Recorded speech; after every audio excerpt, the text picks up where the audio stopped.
what maybe would be the best fit for him to right now have some immediate contribution to the team, along with all the special teams work that he's done. So we made a little bit of a switch to put him at safety. He's taken to it really well. He's moving around good, and I think from an evaluation standpoint, it's always a reminder that, find long athletic guys that can run and make plays, and we'll find a place for you to go up to play for us on the field, and he's certainly done that.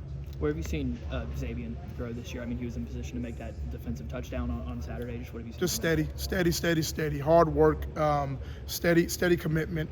Details matter to him. He wants to be great. I think a lot of it is, how great do you want to be? No coach can really push you to a place that you really just don't want to go.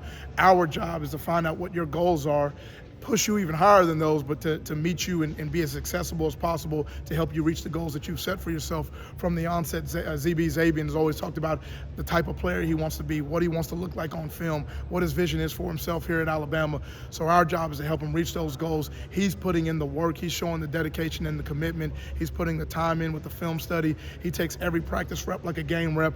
And so you see the on-field production. It's not a surprise. LSU, he's making PBUs. Georgia, he gives a game-winning interception. Last week, he picks up a fumble for a touchdown. All these things are just a byproduct of hard work. And when you put in the work the right way, the byproduct's going to look the way it does. Oklahoma's receivers have kind of been a bit banged up this season, but what have you really seen from the players that are going to suit up this Saturday? Yeah, they got an athletic group, and this is a group of receivers that are a lot better than what those numbers are. Those numbers are tricky. They're mistelling. They're misleading numbers, because you look at them, they're throwing for under 200 yards a game, but there's guys that are open. You look at them, they've had some turnovers and some they're trying to find their groove at the quarterback spot. So all those things factor into some of those numbers, but they have an athletic group. When you look at the silent tape of those receivers, they can all run. They're dynamic. They got size. Even the smaller guys got twitch. They can get open. So we know that this is a really good group of players that we got to be ready to defend. You mentioned Oklahoma kind of susceptible to some turnovers. How have you seen, we've heard from Coach Womack, just kind of the embrace of that from the defensive side of the ball in general. How have you seen that just with your unit? Obviously, Xavier, you mentioned getting the first non-offensive touchdown. I think all things always begin with the ball. You think about how you attack the ball, how you leverage the ball, day one fundamentals, how you hold the ball, how you chase the ball. We're going to praise those that get to the ball. How do you punch a ball? How do you locate a ball? All things are the ball. So we put a big emphasis on the ball. We start every single day with turnover circuits, practice periods about all the intricate details of it's the ball. The game is about the ball. The ball is a program.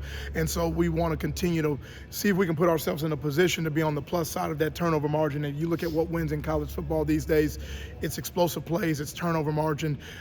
Those are two big indicators of teams that when you're on the right side of those two numbers, you're going to be in the best position possible to get yourself to be in a position to win games. And we want to continue to make that true about our roster. You mentioned the turnover circuit, kind of maybe expand on that. How big has that been maybe for your unit to kind of instill that, and just, does that help kind of maybe where they have that competitive environment in practice to try and get those turnovers and how that translates to the game? We go out sometimes in practice and I'll throw out to Malachi or throw out to Damani, hey, how many are we getting today? We'll set a number for each other, and they're on a race to see who can get them first, and we'll count them up.